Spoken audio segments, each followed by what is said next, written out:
Hello दोस्तों, I hope आप सब अच्छे होंगे।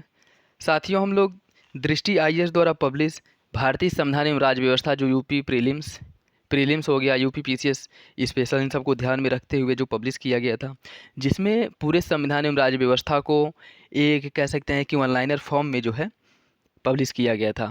और इसमें जो भी नए अपडेट हुए हैं, जो भी संविधान संशोधन हुआ है, उसको सॉल्व कर रहे थे। और इसके अंतर्गत आज हम लोग संविधान संशोधन वाले सेक्शन को डिस्कस करेंगे, जिसके अंतर्गत अब तक जो महत्वपूर्ण संविधान संशोधन हुए हैं, अभी हाल ही में जो संविधान संशोधन हुए हैं, उन सब के साथ ये बिल्कुल अपडेटेड है। और इसमें संविधान संशोधन की प्रक्रिया क्या है, उसका प्रोसेस क्या है, कितने प्रकार से संविधान संशोधन किए जाते हैं, और इसका वर्णन कहाँ कहाँ किया गया है, और इससे संबंधित जो भी वर्डिक्ट आया है, सुप्रीम कोर्ट का जो भी निर्णय आए हैं, उन सब को जो है इस वीडियो में डिस्कस करेंगे। तो यदि आप लोग चैनल पर नए हैं तो सब्सक्राइब कर लीजिए और बेल आइकन को प्रेस कर लीजिए, जिससे वीडियो का नोटिफिकेशन प्रॉपरली आप लोगों तक पहुँचता रहे। यह वीडियो मानकर चलिए आप लोगों के लिए बहुत ही लाभदायक होगा, और इससे आप लोगों को एग्ज़ाम में ज़रूर लाभ मिलेगा। तो मेरे साथ बने रहिए और अपनी तैयारी को एक बेहतर ढंग और अच्छे से करिए, जिससे जो एग्ज़ाम में ऐसे क्वेश्चंस में फंसने की या फिर से ऐसे क्वेश्चन जो गलत होने की संभावनाएं हैं, वो या तो कम हो जाए या ना के बराबर हो जाए। तो चलिए इसी के साथ जो है वीडियो का शुरुआत करते हैं। और इसका पीडीएफ जो है टेलीग्राम चैनल पे भी अपलोड कर दिया जाएगा, वहाँ से आप लोग इसे डाउनलोड करके पढ़ भी सकते हैं। अगर जिसे ज़रूरत हो वो वहाँ से डाउनलोड कर सकता है। चलिए इसी के साथ वीडियो की शुरुआत करते हैं। संविधान संशोधन संविधान संशोधन की जो प्रक्रिया है यह 3 प्रकार की होती है। साधारण बहुमत से किया जाने वाला संशोधन, इसकी अगर हम बात करें, संविधान के जिन उपबंधों का विशेष संवैधानिक महत्व नहीं है, उनमें संशोधन के लिए अत्यंत लचीली प्रक्रिया अपनाई गई है। और ऐसे उपबंधों के संशोधन के लिए संसद का साधारण बहुमत अर्थात दोनों सदनों में उपस्थित और मत देने वाले सदस्यों के आधे से अधिक बहुमत ही पर्याप्त होता है। और ऐसे जो उपबंध होते हैं, उनके अंतर्गत संशोधन को अनुच्छेद 368 के अंतर्गत नहीं किया जाता है। ठीक है, मतलब ये संशोधन जो है अनुच्छेद 368 के अंतर्गत नहीं आते हैं। ठीक है, जैसे अगर हम बात करें नए राज्यों का निर्माण अथवा उनकी सीमाओं या नाम आदि में परिवर्तन की बात करें, इसका वर्णन किया गया है अनुच्छेद 2, 3 और 4। इन तीनों अनुच्छेदों को मिला करके पढ़ने से हमें नए राज्यों का निर्माण और उनकी सीमाओं में परिवर्तन करने की शक्ति प्राप्त होती है। राष्ट्रपति, उपराष्ट्रपति, न्यायाधीशों तथा कुछ अन्य संवैधानिक पदों से संबंधित वेतन और भत्ते संशोधन करने की जो शक्ति है यह है। ठीक है, तो नेक्स्ट देखिए, विशेष आधार के पर किए जाने वाले संशोधन। एक तो वो साधारण हो गया, जिसे अनुच्छेद 368 के अंतर्गत काउंट नहीं किया जाता है। दूसरा है विशेष बहुमत के आधार पर किया जाने वाला संशोधन। जिन उपबंधों का संबंध भारत के संघीय ढांचे से है या फिर उन्हें छोड़कर अनुच्छेद 368 के अंतर्गत संशोधन माने जाने वाले शेष सारे उपबंध इसी वर्ग में शामिल होते हैं। विशेष बहुमत का तात्पर्य क्या है? ऐसे संशोधन विधेयक सदन की कुल सदस्य संख्या के बहुमत का समर्थन होना चाहिए। ठीक है, और इसके साथ साथ सदन की कुल संख्या का अर्थ सदन की औपचारिक समस्त संख्या से है, न कि तत्कालिक।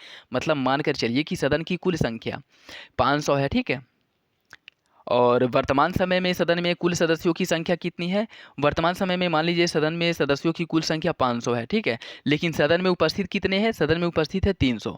तो इसमें जो है हमें जो समर्थन चाहिए वो 500 का चाहिए, न कि 300 का। ठीक है, तो यही यहाँ पे कह रहा है कि औपचारिक समस्त संख्या से है, न कि तत्कालिक। जो तत्कालिक संख्या है उससे मतलब नहीं है, जो उसकी टोटल संख्या है उससे हमें मतलब है और उसका समर्थन चाहिए। ठीक है, तो इसमें कन्फ्यूज मत होइएगा। ऐसे क्वेश्चन अगर घुमा कर पूछ ले तो भी इसमें कंफ्यूज होने की बात नहीं है। प्रत्येक सदन में उस विधेयक को उपस्थित तथा मतदान करने वाले सदस्यों में से कम 2/3 का समर्थन प्राप्त होना चाहिए। उस सदन में जो भी सदस्य उपस्थित हैं उनमें से कम 2/3 का समर्थन प्राप्त होना आवश्यक है। ठीक है, इसमें 2 कंडीशन होनी चाहिए। एक तो ये है कि समस्त सदस्यों का बहुमत चाहिए, और दूसरा ये है कि उपस्थित एवं मतदान करने वाले सदस्यों का 2/3 बहुमत चाहिए। ठीक है, ये हो गया आपका विशेष। तीसरा है संसद के विशेष बहुमत के अलावा कम से कम आधे राज्यों के विधानमंडल के अनुसमर्थन से पारित होने वाला विधेयक। ठीक है, संविधान संशोधन विधेयक 3 प्रकार का होता है। 2 आपने पढ़ लिया। एक जो क्या है कि संसद के साधारण बहुमत से प्रस्ताव पारित हो जाता है, जिसे संविधान संशोधन नहीं समझा जाता है। दूसरा ये है जिसमें सदन में उपस्थित, दूसरा ये है कि जिसमें सदन के कुल सदस्यों का बहुमत चाहिए। ठीक है। और उपस्थित एवं मतदान करने वाले सदस्यों का 2/3 बहुमत चाहिए, ये दूसरा हो गया। और तीसरा ये है कि सदन में उपस्थित और मतदान करने वाले सदस्यों का बहुमत चाहिए और उसके साथ साथ आधे से अधिक राज्यों का भी बहुमत चाहिए, ठीक है। यह तीसरा हो गया। यह वे संविधान संशोधन जिनका संबंध हमारे संविधान के संघात्मक ढांचे से है, इसका संबंध जो है संविधान के संघात्मक ढांचे से है। और अनुच्छेद 368 सब क्लॉज 2 में बताया गया है कि ऐसे प्रावधानों से जुड़े संविधान संशोधन विधेयक को, ऐसे प्रावधान से जुड़े संविधान संशोधन विधेयक जो हैं उनको दोनों सदनों में विशेष बहुमत से पारित किया जाना चाहिए, उनको दोनों सदनों में विशेष बहुमत से पारित होना चाहिए। और ऐसे विधेयक के पारित होने की शर्त है कि संसद की दोनों सदनों द्वारा पारित किए जाने के पश्चात कम से कम आधे राज्यों के विधानमंडलों द्वारा इस आशय का संकल्प पारित करके उसे अनुसमर्थन दिया जाएगा, ठीक है। ये जो है इसमें कहा गया है। जैसे मान लीजिए राष्ट्रपति के निर्वाचन से जुड़े अगर कोई उपबंध हो तो यह जो इसी के अंतर्गत आएगा, जिसका प्रावधान किया गया अनुच्छेद 54 और 55 में। संघ और राज्यों के मध्य जो विधायी शक्तियों के वितरण से संबंधित अगर कोई मामला है जिसका वर्णन किया गया है अनुच्छेद 245 से 255 में, यह भी जो है इसी के अंतर्गत आएंगे। संविधान संशोधन की प्रक्रिया के विभिन्न चरण की अगर हम बात करें, संविधान संशोधन प्रस्ताव संसद के दोनों सदनों में किसी भी में प्रारंभ किया जा सकता है। मतलब जो है संविधान संशोधन की प्रक्रिया लोकसभा या राज्यसभा कहीं भी शुरू की जा सकती है। संविधान संशोधन विधेयक के मामले में संयुक्त बैठक का कोई प्रावधान नहीं है। संविधान संशोधन में कोई संयुक्त बैठक का प्रावधान नहीं, जैसे साधारण विधेयक के मामले में संयुक्त बैठक होता है। अगर लोकसभा कोई प्रस्ताव पारित करे और राज्यसभा उससे असहमत हो, ठीक है, या 6 महीने से अधिक अपने पास रख ले, तो इस पर गतिरोध की स्थिति में जो है संयुक्त बैठक का प्रावधान है। लेकिन संविधान संशोधन की प्रक्रिया में अगर गतिरोध होता है तो वो विधेयक वहीं पे समाप्त हो जाएगा। इसमें संयुक्त बैठक का कोई भी प्रावधान नहीं है, ठीक है। तो ये बात याद ध्यान रखिएगा। संघात्मक ढांचे से संबंधित संशोधन विधेयक कम से कम आधे राज्यों के विधानमंडलों का अनुसमर्थन लिया जाना इसके लिए आवश्यक है। जैसे राष्ट्रपति संविधान संशोधन विधेयक को अनुमति देने के लिए बाध्य है, यह भी इंपॉर्टेंट याद रखिएगा। संविधान संशोधन विधेयक पर राष्ट्रपति अनुमति देने के लिए बाध्य है, उस पर राष्ट्रपति जो है अपनी अनुमति को टाल नहीं सकता है। और 24वें संविधान संशोधन अधिनियम 1971 के माध्यम से अनुच्छेद 368 सब क्लॉज 2 में संशोधन करके अनुमति देगा शब्द रखा गया था, ठीक है, जिनके माध्यम से ऐसे विधेयक को वीटो करने की शक्ति राष्ट्रपति से छीन ली गई थी। 42वां संविधान संशोधन द्वारा राष्ट्रपति के लिए अनुमति देना बाध्यकारी कर दिया गया था, जिसमें ये कहा गया था कि राष्ट्रपति अनुमति संविधान संशोधन विधेयक पर राष्ट्रपति अनुमति देगा ही देगा, ठीक है। तो इसमें बाध्यकारी कर दिया गया था। जो 1971 में संविधान संशोधन किया गया था 24वां, इसी के माध्यम से यह प्रावधान उसमें जोड़ा गया। तो यह भी याद इंपॉर्टेंट है, याद रखिएगा। पूछ सकता है कि संविधान संशोधन पर राष्ट्रपति के लिए अनुमति देना बाध्यकारी कर दिया गया था किस संविधान संशोधन में, ठीक है। तो याद रखिएगा 24वां संविधान संशोधन 1971 में।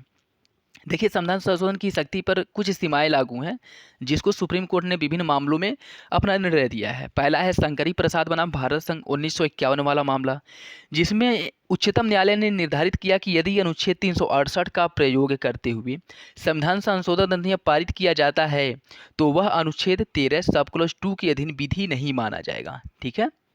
अनुच्छेद 13 सब क्लॉज 2 के तहत इसे विधि नहीं माना जाएगा।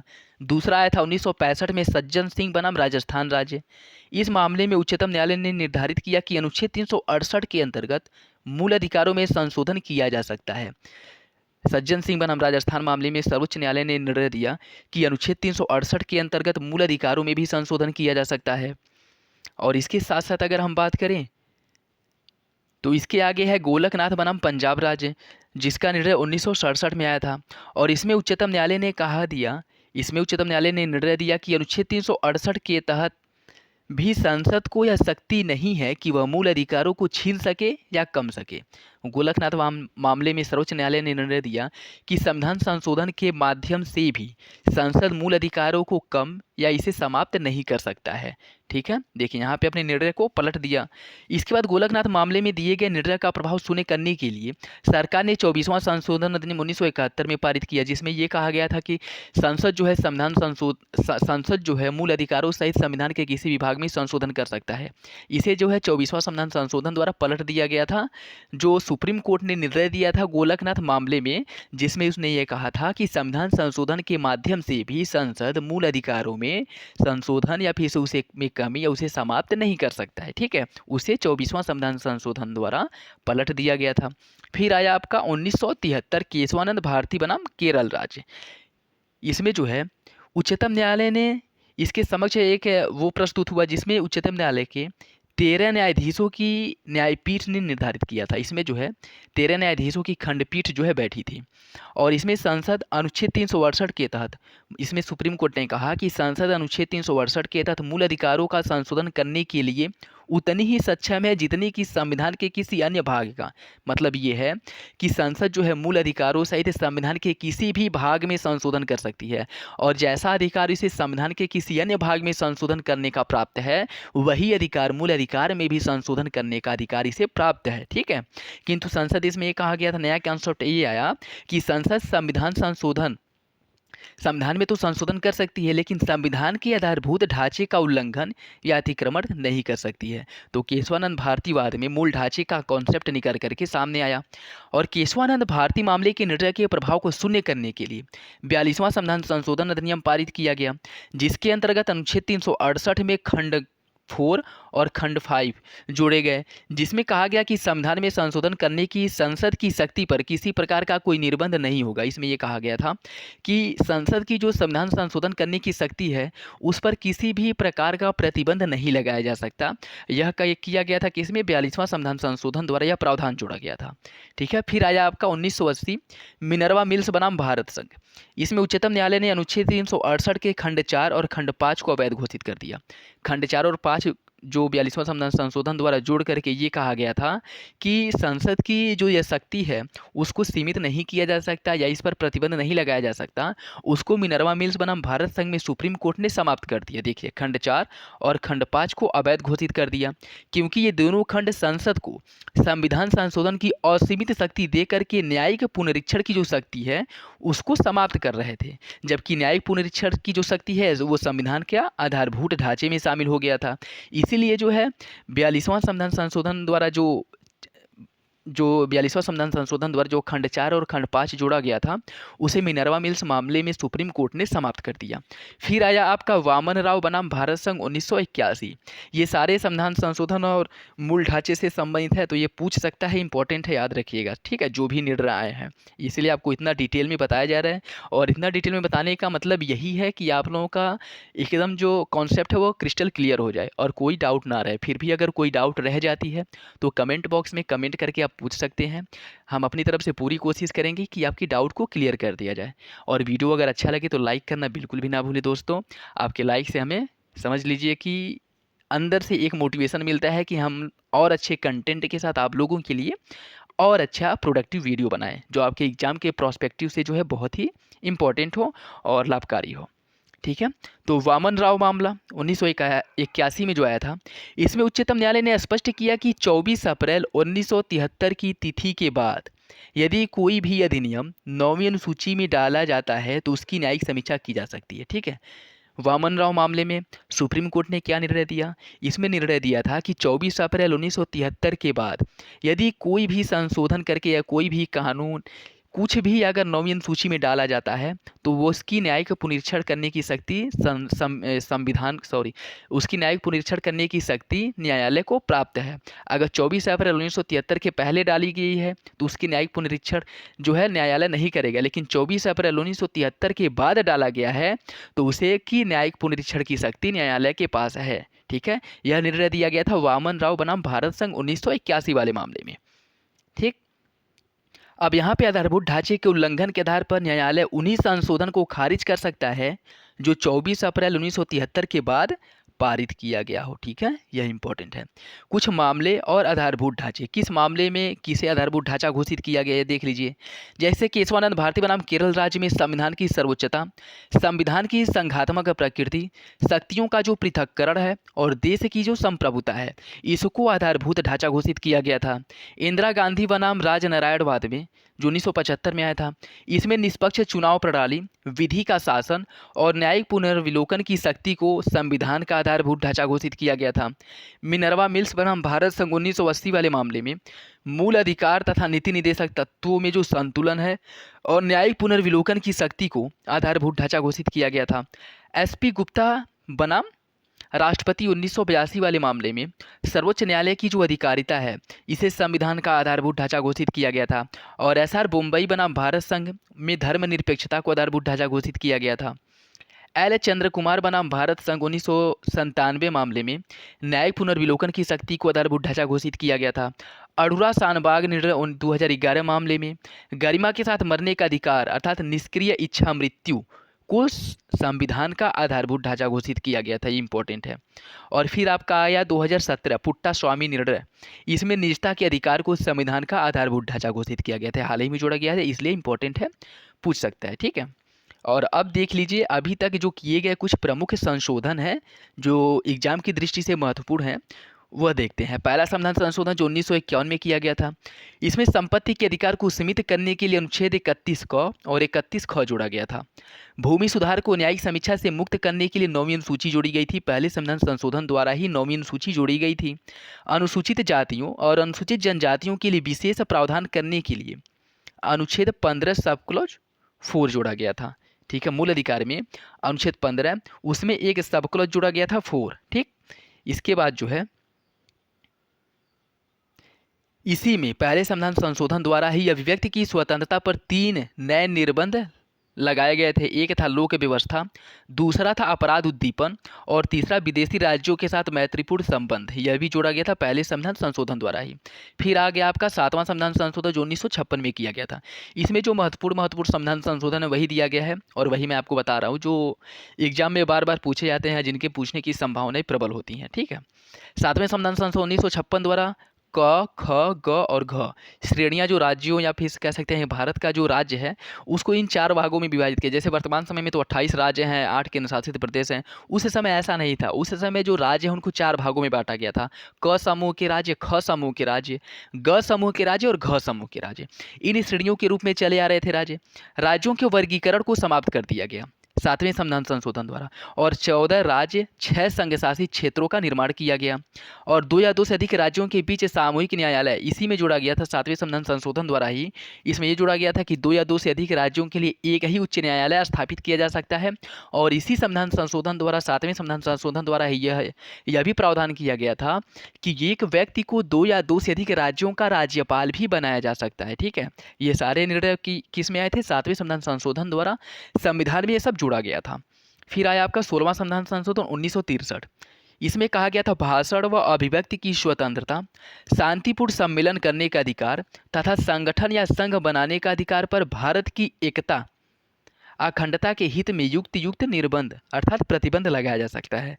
16वां संविधान संशोधन द्वारा यह प्रावधान किया गया था कि जो भाषा और अभिव्यक्ति की स्वतंत्रता है, जो शांतिपूर्ण सम्मेलन करने का अधिकार है और जो संगठन या संघ बनाने का अधिकार है, उस पर जो है भारत की एकता और अखंडता के हित में मतलब उसके आधार पर यदि उसका जो है उल्लंघन होता है तो इस पर प्रतिबंध लगाया जा सकता है। यह निर्णय 16वां संविधान संशोधन 1963 में आया था।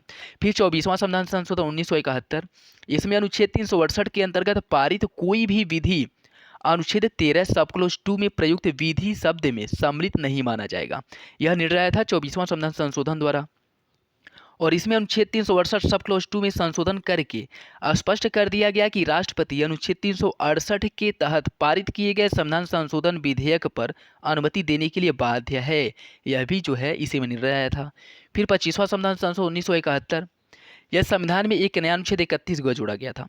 25वां संविधान संशोधन द्वारा संविधान में एक नया अनुच्छेद 31 ग जोड़ा गया और यह प्रावधान किया गया कि यदि राज्य अनुच्छेद 39 ख और 39 ग में वर्णित नीति निर्देशक तत्वों को साकार करने के लिए कोई कानून बनाता है तो ऐसे कानून को इस आधार पर अवैध नहीं ठहराया जा सकेगा कि वह मूल अधिकारों के संबंधित अनुच्छेद 14, 19 और 31 का उल्लंघन करता है।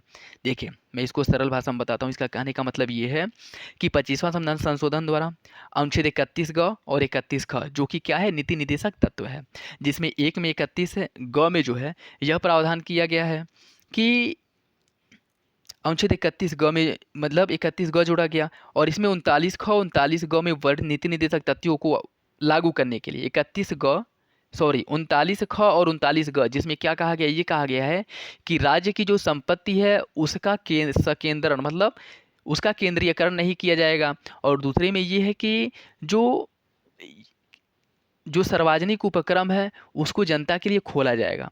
इसको लागू करने के लिए यदि अनुच्छेद 14 और 19, 31 ये क्या है, यह मूल अधिकार है। अगर इसका उल्लंघन होता है तो इसको इस आधार पर चुनौती नहीं दी जाएगी इन दोनों अनुच्छेदों को 39 ख और 39 ग को, कि यह अनुच्छेद 14, 19 और 31 का उल्लंघन करता है। ठीक है, मतलब ये है कि देखिए अनुच्छेद 39 ख और 39 ग को लागू करने में या लागू करने के क्रम में यदि मूल अधिकार अनुच्छेद 14, 19 और 31 का उल्लंघन होता है तो इसे इस आधार पर प्रतिबंधित नहीं किया जाएगा कि यह जो है मूल अधिकारों का उल्लंघन करता है। ठीक है, यह जोड़ा गया था 25वां संविधान संशोधन 1971 द्वारा।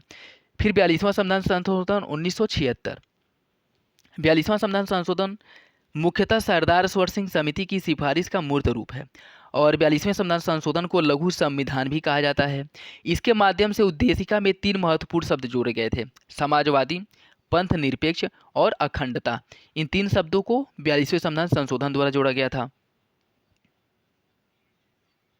और संविधान में एक नया अनुच्छेद 51 क को अंतः स्थापित कर भारतीय संघ के नागरिकों के लिए 10 मौलिक कर्तव्यों को भी शामिल किया गया था। 42वें संविधान संशोधन द्वारा भी मौलिक कर्तव्य जो है शामिल किए गए थे। अनुच्छेद 74 को संशोधित करके यह स्पष्ट किया गया कि राष्ट्रपति प्रधानमंत्री की अध्यक्षता वाली मंत्रिपरिषद की सलाह के अनुसार कार्य करेगा। इसमें यह कहा गया कि राष्ट्रपति प्रधानमंत्री के नेतृत्व वाली मंत्रिपरिषद की सलाह के अनुसार ही कार्य करेगा। इसे भी इसी के माध्यम से जोड़ा गया था।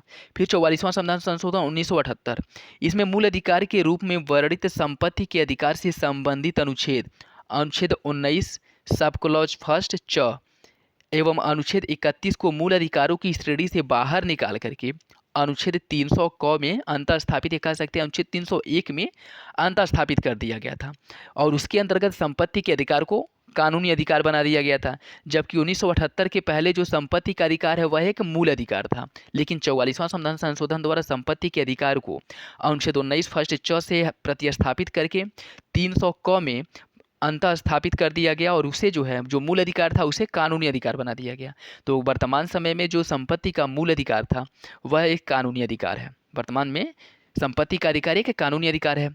अनुच्छेद 74 सब क्लॉज फर्स्ट को संशोधित करके यह प्रावधान किया गया कि राष्ट्रपति मंत्रिपरिषद द्वारा दी गई सलाह को मंत्रिपरिषद के पास पुनर्विचार के लिए वापस भेज सकता है। देखिए 42वां संविधान संशोधन द्वारा मंत्रिपरिषद की सलाह राष्ट्रपति को मानने के लिए बाध्यकारी कर दिया गया था। 42वां संविधान संशोधन द्वारा यह प्रावधान किया गया था कि मंत्रिपरिषद द्वारा जो सलाह राष्ट्रपति को दी जाएगी वह मानने के लिए राष्ट्रपति बाध्य है।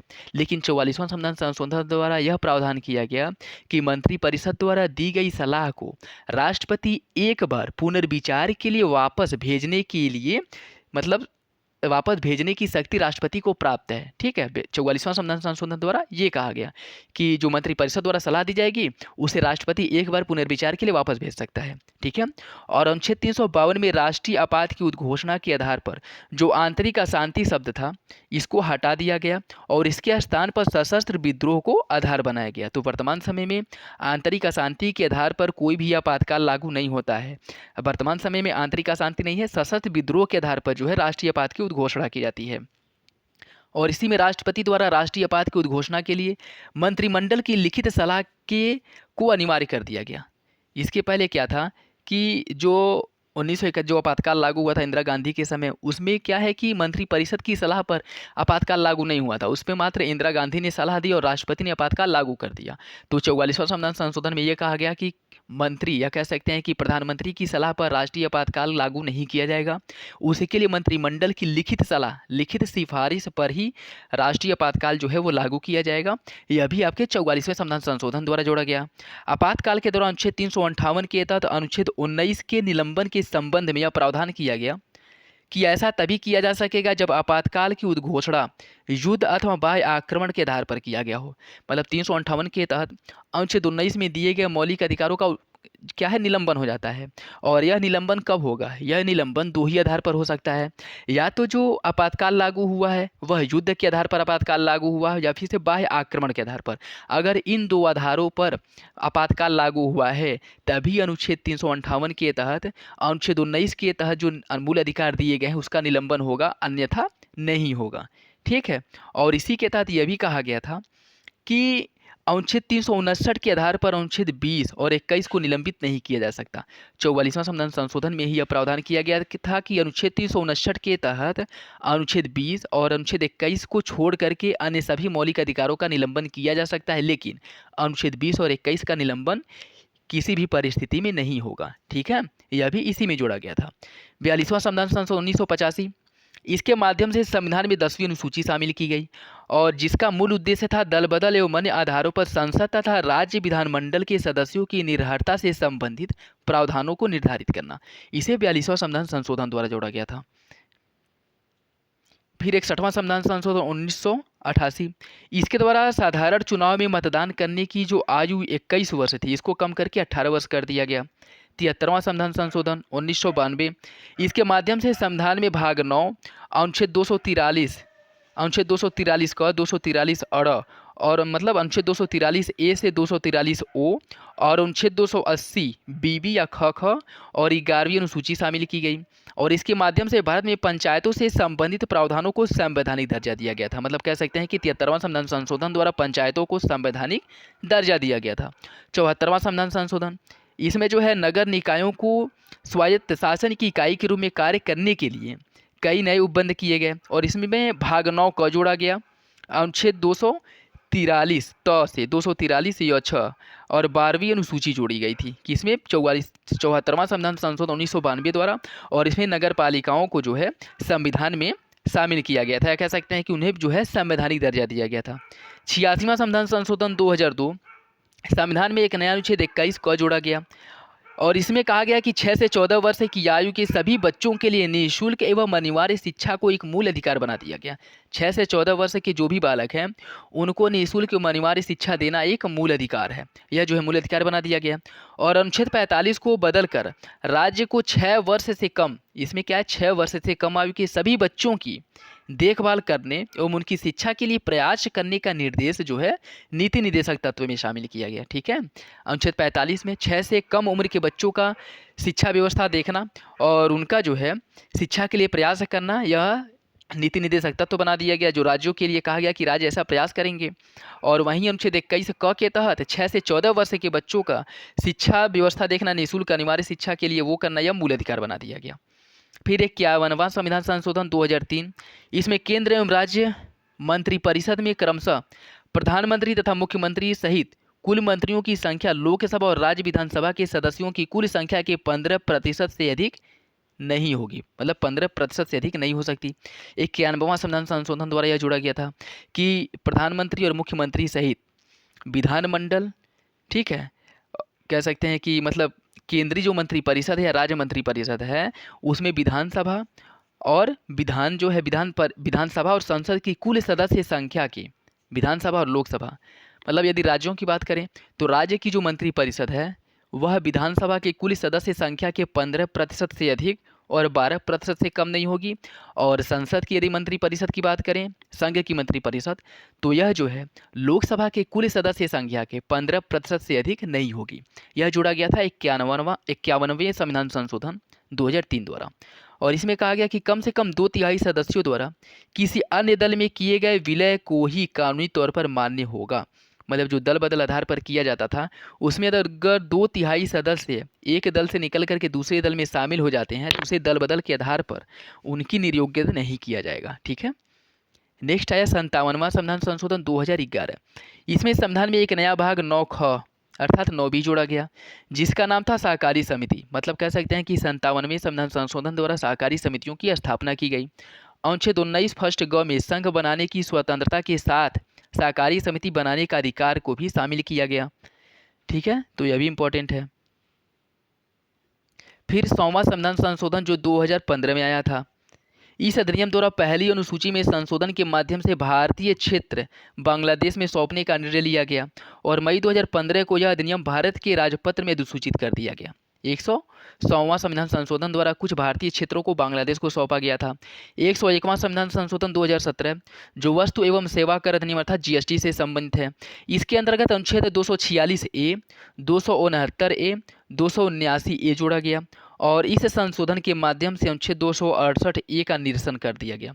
इसमें पूछ सकता है कि 101वें संविधान संशोधन द्वारा किस अनुच्छेद को समाप्त किया गया था, या फिर से ये पूछ सकता है कि किन नए अनुच्छेदों को जोड़ा गया था। तो अनुच्छेद जो नए जोड़े गए थे वह 246 ए, 269 ए और 279 ए इन्हें जोड़ा गया था, और जो 268 ए था इसको समाप्त कर दिया गया था 101वां संविधान संशोधन द्वारा। 102वां संविधान संशोधन 2018, यह 123वां संविधान संशोधन बिल था जो 102वां संविधान संशोधन अधिनियम बना। इसके द्वारा राष्ट्रीय पिछड़ा वर्ग आयोग एनसीबीसी को संवैधानिक दर्जा दिया गया।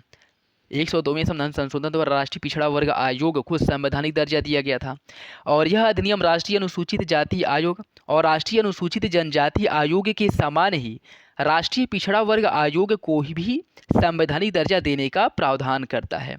संविधान संशोधन के तहत किसी भी शिकायत की छानबीन या जांच के दौरान एनसीबीसी राष्ट्रीय पिछड़ा वर्ग आयोग के पास सिविल कोर्ट के समान अधिकार होगा। और उल्लेखनीय है कि 123वें संविधान संशोधन को लोकसभा से मंजूरी एवं संसद के दोनों सदनों द्वारा पारित किए जाने के बाद 102वां संविधान संशोधन अधिनियम बन गया, जिसके द्वारा अनुच्छेद 338 में संशोधन करके एक नया अनुच्छेद 338 ख जोड़ा गया। ठीक है, ये भी इंपॉर्टेंट है, जो राष्ट्रीय पिछड़ा वर्ग आयोग से संबंधित है। अनुच्छेद 338 ख जो है यह राष्ट्रीय पिछड़ा वर्ग आयोग से संबंधित है। नेक्स्ट है 103वां संविधान संशोधन जो 2019 में किया गया था। यह 124वां संविधान संशोधन बिल था और 103वां संविधान संशोधन अधिनियम बना। इसके माध्यम से संविधान संशोधन में दो नए अनुच्छेद जोड़े गए थे, अनुच्छेद 15 सब क्लॉज 6 और अनुच्छेद 16 सब क्लॉज 6।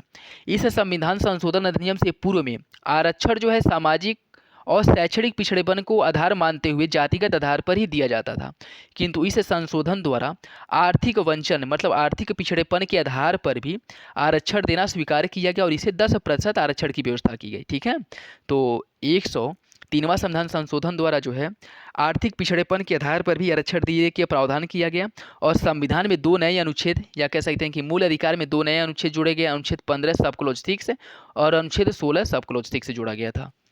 ठीक है, अगर बात करें अगला की तो 104वां संविधान संशोधन जो 2019 में आया था, यह 126वां संविधान संशोधन विधेयक था जो 104वां संविधान संशोधन अधिनियम बना। इसे 2019 के द्वारा भारतीय संविधान के अनुच्छेद 334 में संशोधन किया गया। अनुच्छेद 334 में इसके तहत संशोधन किया गया था, ये भी इंपॉर्टेंट है, याद रखिएगा। पूछ सकता है कि 104वें संविधान संशोधन द्वारा किस अनुच्छेद में संशोधन किया गया था, तो अनुच्छेद 334 में इसके द्वारा संशोधन किया गया था। साथियों, अगर वीडियो आपको अच्छा लगे, आप लोगों के लिए थोड़ा सा भी लाभकारी हो तो लाइक करना बिल्कुल भी ना भूलें, और नए हैं तो सब्सक्राइब जरूर कर लें। देखिए, इस संशोधन के माध्यम से दो प्रावधान किए गए। पहला, अनुसूचित जातियों और अनुसूचित जनजातियों के लिए लोकसभा और राज्य विधानसभाओं में सीटों के आरक्षण की जो अवधि है वह 25 जनवरी 2030 तक बढ़ा दिया गया। जो लोकसभा और राज्यसभा में अनुसूचित जाति अनुसूचित जनजातियों के लिए जो सीट दिए जाते हैं ना, वो 2030 तक के लिए बढ़ा दिए गए, जो सीट आरक्षित थी। और दूसरा ये था कि लोकसभा और राज्य विधानसभाओं में नाम निर्देश आंग्ल भारतीय समुदायों का जो प्रतिनिधित्व था इसको समाप्त कर दिया गया। ठीक है, यह भी इसी संविधान संशोधन 104वां संविधान संशोधन द्वारा प्रावधान किया गया था। अनुसूचित जाति और अनुसूचित जनजातियों के लिए लोकसभा और राज्य की विधानसभाओं में सीटों को 2030 तक के लिए बढ़ा दिया गया, और आंग्ल भारतीय समुदाय के लिए जो सीटों का प्रावधान था इसको समाप्त कर दिया गया। और इससे पूर्व अनुसूचित जातियों और अनुसूचित जनजातियों तथा आंग्ल भारतीय समुदाय के लिए आरक्षण की जो समय सीमा है वह 25 जनवरी 2020 तक थी। हालांकि यह प्रावधान इसके लागू होने के 25 जनवरी 2020 के बाद गठित होने वाली लोकसभा और विधानसभाओं पर लागू होगा, और इसमें जो है आंग्ल भारतीय समुदाय से किसी को नहीं चुना जाएगा। 105वां संविधान संशोधन 2021 में आया था। इसके माध्यम से संविधान में अनुच्छेद 338 में एक परंतु जोड़ा गया, एक प्रोविजन जोड़ा गया, जो यह कहता है कि इस खंड का कोई भी प्रावधान अनुच्छेद 342 के खंड 3 के प्रयोजन के लिए लागू नहीं होगा।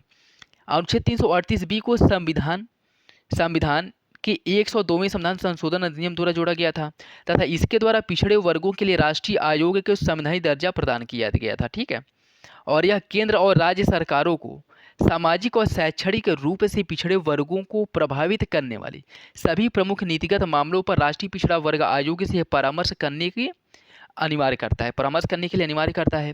संशोधन द्वारा राज्य और केंद्र शासित प्रदेशों को सामाजिक और शैक्षणिक रूप से पिछड़े वर्गों की सूची तैयार करने से संबंधित मामलों के लिए इस अनिवार्यता से छूट भी दी गई है। ठीक है, तो यह कुछ महत्वपूर्ण संविधान संशोधन थे जो मैंने आपको बताने की कोशिश की है, समझाने की कोशिश की है, और अपनी तरफ से पूरी कोशिश किए हैं कि आप लोगों को समझ में आ जाए, आप लोगों के सारे डाउट क्लियर हो जाएं। फिर भी अगर कोई कन्फ्यूजन रह जाती है तो कमेंट बॉक्स में कमेंट करके पूछ सकते हैं, और चैनल पर नए हैं तो सब्सक्राइब कर लीजिए। और यह जो है ये सीरीज जो है, ये क्रम जो है चाहे यूँ ही चलता रहेगा। ठीक है, और जो यूपी पीसीएस का टेस्ट सीरीज सॉल्व कराया जा रहा है उसको भी आप प्रॉपर जो है लग करके सॉल्व करिए, जो आपके एग्जाम के पॉइंट ऑफ व्यू से बहुत ही महत्वपूर्ण है। अभी समय है तो अभी नहीं, लेकिन जब एग्ज़ाम 1 महीना 2 महीना रह जाएगा और आपके जो एडमिट कार्ड अगर आ जाएंगे तो उसके बाद एक माइंड पे प्रेशर बनने लगता है कि अब क्या पढ़ें क्या ना पढ़ें। तो पहले से अगर आप लोग एक इस प्रोसेस से चलेंगे अपनी तैयारी को बेहतर ढंग से लेकर के, तो उस समय आप लोगों को ज़्यादा परेशानी नहीं होगी, और आप अपने पूरा जो सिलेबस है उसको समय रहते हुए कंप्लीट कर लेंगे, जिसका लाभ आप लोगों को एग्ज़ाम में मिलेगा। तो मेरे साथ बने रहिए और अपनी तैयारी जो है अच्छे से करते रहिए। चलिए मिलते हैं अगली वीडियो में, तब तक के लिए धन्यवाद। जय हिंद।